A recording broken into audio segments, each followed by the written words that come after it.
Rob Ekno was born with the gift of gab. For most of his life, he has made his living from talking, whether as a DJ, an actor, or a shopping channel host.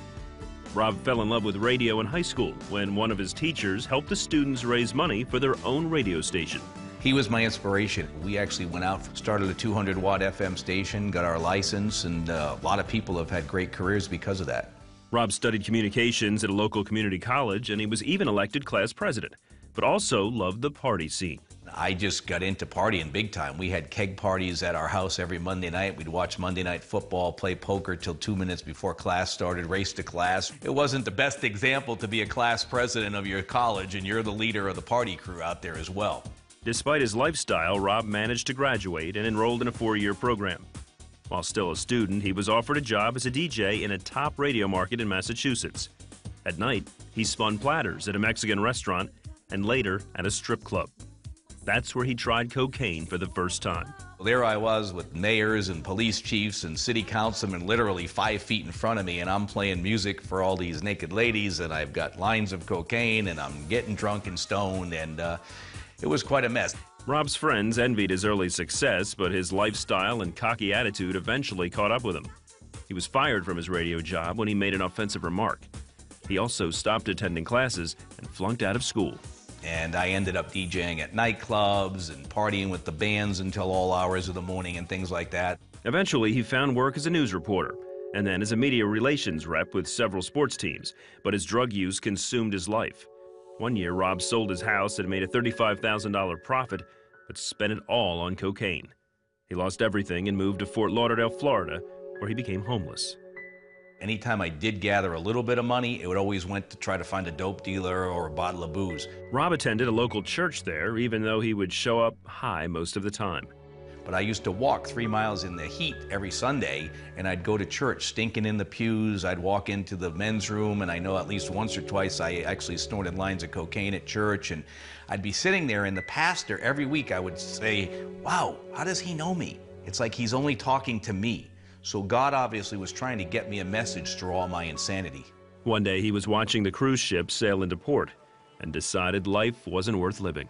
One day it hit me in the head, and I said, listen, what is the point of me wasting another day on the sidewalk here? I'm taking up space from people that have a life. I have no life. So let me just end it all. So I was literally walking over to where all the big cruise ships come in Fort Lauderdale. I knew I couldn't swim, but my luck, it would be the one day in my life that I could swim. So I said, at least if I end up being able to swim, one of those cruise ships will just, plow me right over and it'll be over. But it was weird. I was walking over there, and God obviously had a different plan for me. At that moment, Rob heard a voice telling him to go to California. So he decided to move out west, but first he went to visit friends up north, where he had another life-changing experience, a DUI. The day after Thanksgiving, November 28, 1992, I ended up having a fight with my girlfriend. It was Thanksgiving night. I went out, got drunk 200 yards from the police station. At 2 o'clock in the morning, I get pulled over. And when she came to pick me up a couple hours later, I just looked at her and I said, man, I'm done. I cannot do this anymore. Rob entered a 12-step program and got sober. He finally moved to Burbank, California, and contacted a woman there about a room she had for rent.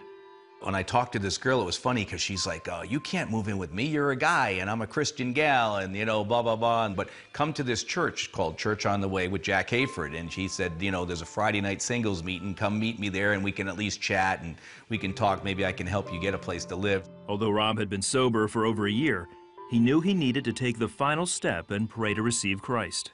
And she talked to me for a little while, and I said, you know what? It's time for me to fully give my life to God, because I don't want to be drunk and stoned anymore. I want to rebuild my life. God knows this, so let me give my life to Him and let Him guide me. Since then, Rob has worked as a host for several shopping channels and as an actor on the news radio TV show with Saturday Night Live stars John Lovitz and Phil Hartman. Today he is married to Tammy and hosts a popular Christian internet radio talk show called In Your Face.